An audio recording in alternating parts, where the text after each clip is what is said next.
แน่เนาะลองเบิ่งสมานบ่มันนี่นะเตรียมอุปกรณ์มาพร้อมติดตามชมกันเด้อ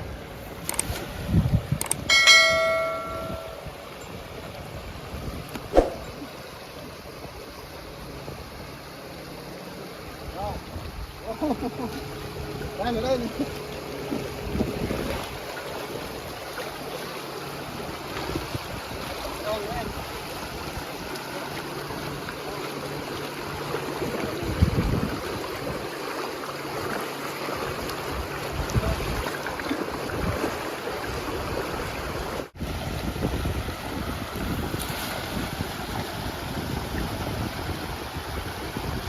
มาฟังแห่น้ำห้วยเนาะพอดีเมื่อเช้าฝนตกนิดนึงน้ำมันจะขุ่นน้ำขุ่นแล้วก็ดีที่น้ำบนนองเนาะแต่น่าสิได้อยู่แหละมันนี่นะน้ำขุ่นก็มีเนาะนี่ก็เจ้าอันฟังแห่น้ำคลองน่าจะได้ปรากฏอยู่แต่ว่าเอาแห่มันน้อยอย่างไรมาฟังน้ำห้วยเอาแน่นอน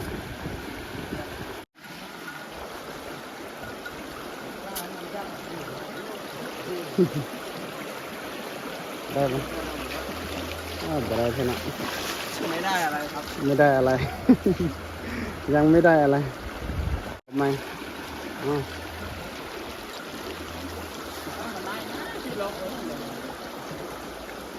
สิมานบ่มันนี่ทีมงานใหม่เฮา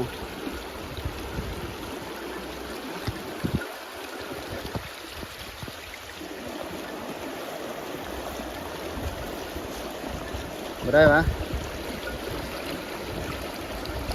บ่ได้จักตัว สักลังในงามแท้มีงัวอย่าง2ตัว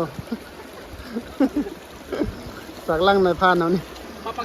มีงัว2ตัวจะได้พอก้อยบ่มันนี่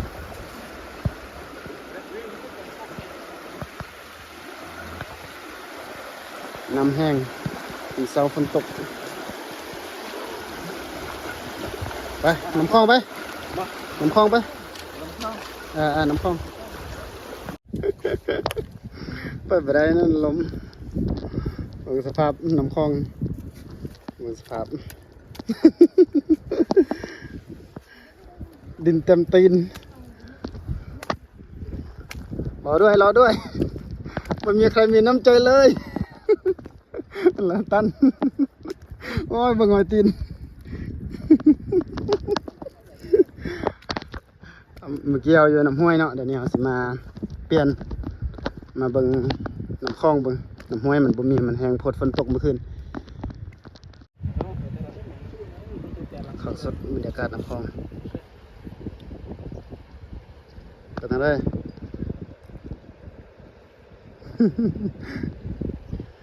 แต่ละมื้ออะ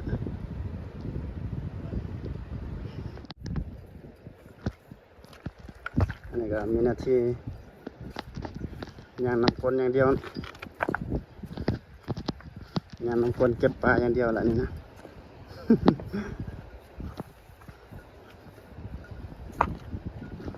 อันฝั่งพี่จะเป็นฝั่งไทยเด้อเพื่อไปยังบุหูเนาะน้ำคลองนี่มันจะอยู่ระหว่างไทยกับลาวเหมือนกันกลางๆฝั่งซ้ายมือจะเป็นฝั่งไทยแล้วก็ฝั่งเนี้ยฝั่งที่เฮายางตอนเนี้ยจะเป็นฝั่งลาวทางบ้านเฮานี่แหละอยู่เหนืออยู่เทิงเพิ่นก็จะเป็นหมู่บ้านอันนี้เขามายางลิ้นสมบรรยากาศแล้วก็ฟังแห่ไปนำปกติช่วงน้ำขึ้นช่วงฝนตกเมื่อคืนนะคือเมื่อคืนนี่นะไปคลองแห่มันมักได้ก็แต่ไม่ได้บุหัวสิได้บ่ครับก็ต้องรอติดตามเบิ้งรอลุ้นนำกันเพื่อไทยบ้านเจ้าใส่เบ็ดใส่มองเอาเหือแบบนี้ไปก็คักคือกันนั่งเหือไปบางคนผมมีเหือก็ได้ย่างไปย่างทำบกไปสมือนิดนึงแต่ว่ามีเหือเนาะก็นั่งเหือไปใส่เบ็ดใส่มองหาปูหาปลาตามลำคลองนี่แหละตามธรรมชาติของบ้านเฮาเนี่ยธรรมชาติดี มันตัวหนึ่งแล้วเนาะเบิ่งดูปลาเนี่ยว้าวได้ตัวหนึ่งละคักมันเด้อโอ้บรรยากาศ อย่างตามเสียนเนาะอันนี้บ่แม่นเสียนรังอันนี้เป็นเสียนร่องอันนี้แห่นี่มันจะมีอยู่2ประเภทเนาะคือแห่แบบควางน้ำห้วยกับน้ำคลองแต่อันนี้มันบ่มีเผาเนาะเฮาควางแห่แล้วก็ต้องงมเอาเมื่อสันเฮายกขึ้นมาปลามันสิออกแห่มันบ่มีเผาได้อะ ให้ไปเลยน้องจีจอดอยู่จีไปทางนั้น ถ้าเป็นปลากดนี่ได้แน่นอนเพราะว่ามันติดเมียงติดนั่นมันอยู่ถ้าปลาแบบเป็นปลาเก็ดปลานั่งขนาดมันจะบ่ค่อยติดเท่าไหร่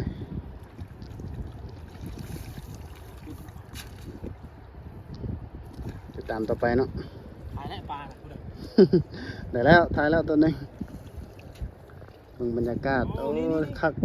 คักที่ว่าฝนบ่ตกแล้วก็แดดไปเอาก็ได้อ้าวได้วะ ปลาเงาหน้าสุดทุกคน คักอย่าแท้ยังว่าจนบ่เห็น เกือบหลุดแล้วเมื่อกี้บ่เห็นปลามันใหญ่โพด เอา เราเอิ้นใส่คิดว่าเอิ้นได้ปลาหูใส่เดินว่าเอิ้นว่าย่างไปเกาะใส่น้ำใส่กบไข่คิดว่าได้ปลาหูสาดีใจเบิ่งน้ำแห้งไว้สุดนี่เบิ่งนี่ตอนนั้นตอนเราไปใส่เบ็ดตอนนั้นยังน้ำยังขึ้นฮอดพูนมันตัวงัวอยู่หั่นแหละตัวนี้น้ำแห้งไวขึ้นก็ขึ้นไวแห้งก็แห้งไว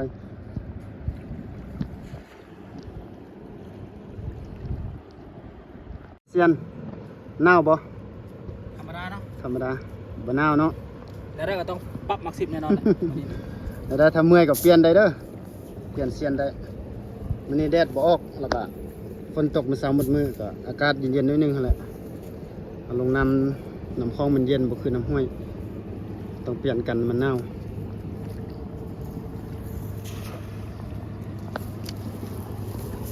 โอ้เหือบักใหญ่เหือนี่จะเป็นเหือแบบคล้ายๆแบบเป็นทัวริสต์แบบเขาเจ้าเที่ยวตามโรงแรมเนาะก็จะมีพวกฝรั่งพวกต่างชาติเขาเจ้ามาเช่าแล้วก็ไปลงพะบางไปเวียงซั่นนะก็ต้องนั่งเหือนี่จักห้วยทรายจักบ่แก้วไปลงพะบางลงไปเวียงก็นั่งเหือนี่ได้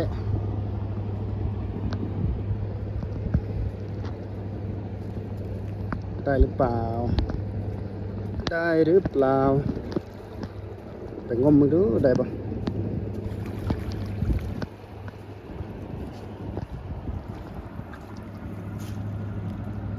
ไม่มีตัว ได้บ่มักสิบ ว่ามักซุน นายเนียนน้องเล็บ เรียบเป็นจักเรียบเป็นสลิง วัดได้ ได้ตัวหนึงตัวบักใหญ่ความใหญ่กล้องซูมเบิ่งจนเกือบบ่เห็นน่ะ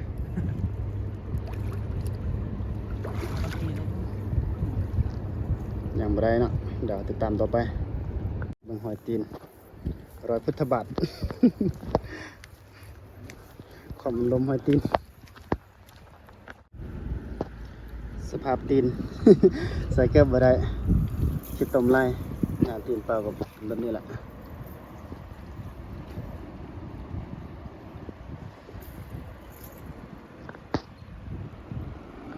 มับเขาให้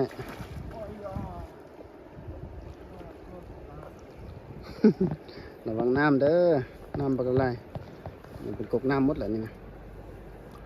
ต้องระวังลงน้ำก็ต้องระวังเดี๋ยวใส่เกลืออีก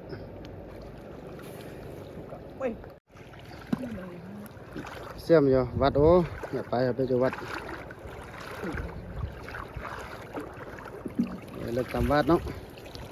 จะได้เบิกเลิกคู่ยังเข้ามาเบิกเลิก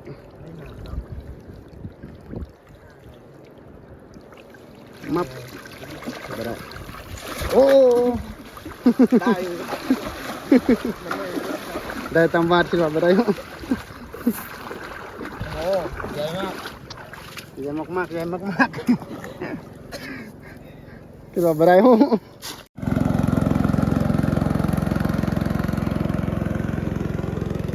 ลา ในน้ำมีปลาในน้ำมีข้าว แต่น้ำนี้ไม่มีปลา ไม่มีปลาครับทุกคน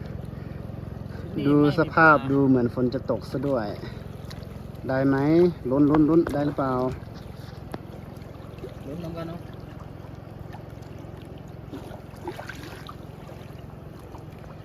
ได้บ่เรียบร้อยขี้ต้ม มีต้มล้วน คิดว่าได้ปลาได้กุ้งหูได้ขี้ต้มฝนตกอีกขึ้นได้บัดนี้ ๆเรียบร้อย มี พี่ แด น้อ ด ง หนังออกอยู่เดี๋ยวนี้ฝนตก เรียบร้อยแล้ว เท่กะเบิ่งดูปลาใหญ่สุดแล้วนี่ มาดูปลาย่างวะคือสิใหญ่แท้ใหญ่ปะ เนี่ยเนาะ โอ้ของใหญ่ดู ดีว่าวอลลินหูได้แท้ๆเนาะ30โตแล้วได้บัดนี้30โตตัดศูนย์ออกตัวหนึ่ง3โต อ๋อบรรยากาศครับเป็นยังนี่คุณจีน่ายวะสิได้ เฮ็ดอะไรเนี่ย โอ้เฮ็ดโอ้ย ได้ทั้งปลาได้ทั้งจีน่ายมานี่นะนี่เด้อจีน่ายภาษาไทยเอิ้นว่าจีกุ้งภาษาลาวเอิ้นว่าจีน่าย ไปมานี่คุ้มเนาะได้ทั้งจีน่ายแล้วก็ได้ปลาได้จีน่ายนำไปทอดผสมกันแหละมานี่นะจีกุ้งมานกะอย่างนี้ ดิบอันนี้ก็ได้เนาะแต่ทั้งสองคน นี่ไงปลาอะไรข้าวเหนียวไง 2ตัวเลยเด้ออันนี้ตัวหนึ่งแล้วก็อีกอันนี้อีกตัวหนึ่งเสียนเป็นว่ามั่นใจคกนี่นะควางแห่นะมั่นใจคกนี่เป็นว่าลงไปได้แท้ๆ2ตัวหนาวบ่เปลี่ยนได้เด้อ นิดหน่อย เปลี่ยนได้เลยเบิ่งฝนก็อยากตกอีกบัดนี้ปล่อย เฮ้ยคิดมอง ถึกมองวะ มอง ของแห่ไปถึกมองอีกตาม อ แล้ ง วบัด ไหน นี้ อย่าเรานี่ตำรวจที่เอาตะเจอตะกี้ เย็ดแม่ปลาเลยมองมือจัง นี่จ้างมาเตะกันนี่เหรอเนาะ ปลาเลยเอาเห็นแต่ตีน เฮ้ยเฮ้ย เห็นแต่ตีนเป็นไงโอ้ยเสียนอันนี้บ่พลาดเนาะมั่นใจเสียนเนาะจะได้เสียนได้ว่าเสียนตรง ปลาหายวับทุกคน ปลาหายแวบ บ่ทันปลาเนาะปลาไวโพดบ่ดำมันก็บ่ได้แหละปลานะขอแห่แล้วก็ต้องดำจับอยู่นำพุ่น ละ นี่ปลามันนี่ได้ประมาณ10ตัวนี่แหละหากลับมาได้ประมาณ20นาทีเนาะได้ปลาประมาณ10ตัวคุมอยู่มันนี่นะคุมเมื่อยละปลาแก้วมันเป็นอะไรปลาแก้ว ใส่ทุกคนเนาะเบิ่งทางหนึ่งซอสทางหนึ่งเนาะ ใส่โอ้ยอย่าเด้อ พญาติเด้ออย่าบ่สุกเทื่อ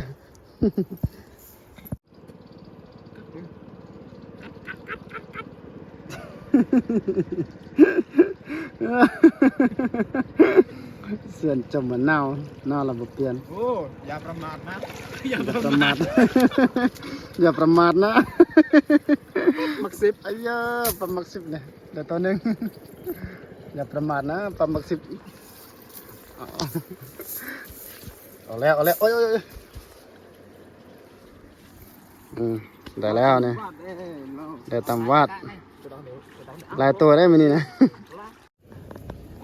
พุดจิน่า ปากเนาะนี่ว่า ใส่ จะ เดือน ได้ อ๋อพุดใส่เดือนใส่เบ็ดใส่พุดจิน่าเอา พลังงานที่ตัดเตะชีวิตอัดนะ นี่พุดขี้กระเดือนใส่เบ็ดปรากฏใส่เบ็ดน้ำคลอง ทุกห้องมันกินกล้องมัน มาใส่เบ็ดพุดเอาขี้กระเดือนใส่เบ็ดเนาะใส่เบ็ดปรากฏ สะลอยอมอีก เหืองามๆใหญ่ เอาไปซ้ำ ๆนักท่องเที่ยวให้นักท่องเที่ยวใหญ่ๆยาวๆเดินผ่านตามน้ำคลองไปอีกแล้วมานอีกแล้วไหนสั่งนายพานอันนี้มันตลอดเนาะ ปลาเลง ไปเลย ปลาสะเลงเลง โอ้นี่ใหญ่เด้อตัวนี้ใหญ่อยู่อั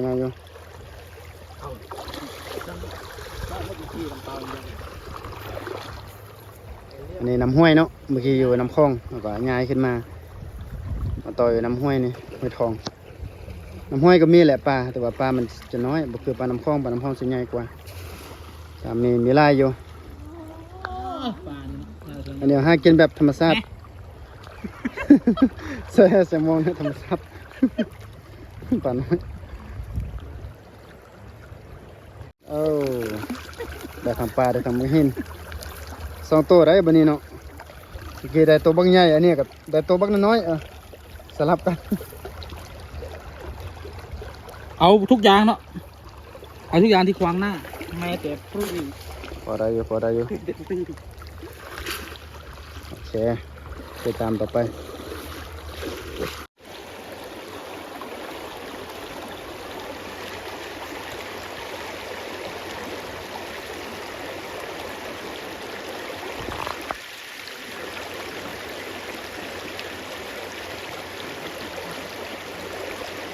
ปรากฏนำอันนี้ใหญ่นิดนึงเด้ปรากฏนะโอเคนี่ได้น้ำห้วยเนาะน้ำคลองมาได้น้ำห้วยใหญ่นิดนึงได้ยังอีกแล้วมันตลอดเนาะ ม่านตลอดเนาะผู้บ่าวเนี่ย โอ้ยกูบ่าวบรอดแต่หากินมันนี่ ใส่โซดเนาะ ถึกตลอดแท้ลายโตละได้มันนี่ลายโตเติบละ บ่รอแต่ว่าแฟนนอกใจแล้ว พอกินเยอะมันนี่นะ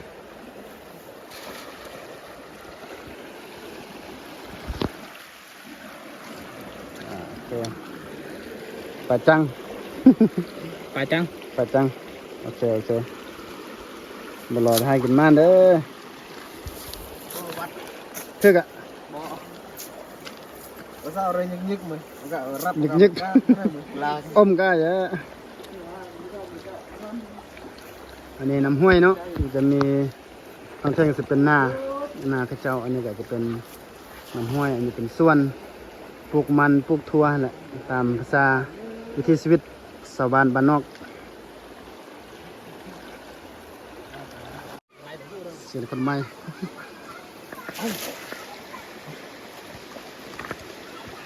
นอน terlok aja belok ke kelah terlokเลย terlok ke kelah he ปลาเสีย karam ya ni dah kuat sam เสียงคนใหม่ของแห่ลุมเด็กน้อยอาบอุเชง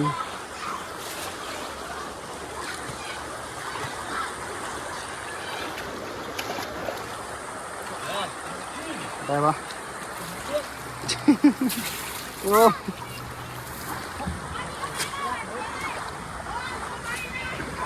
ของแห่ลุมเด็กน้อยอาบอยู่เชงโธ่คักสุด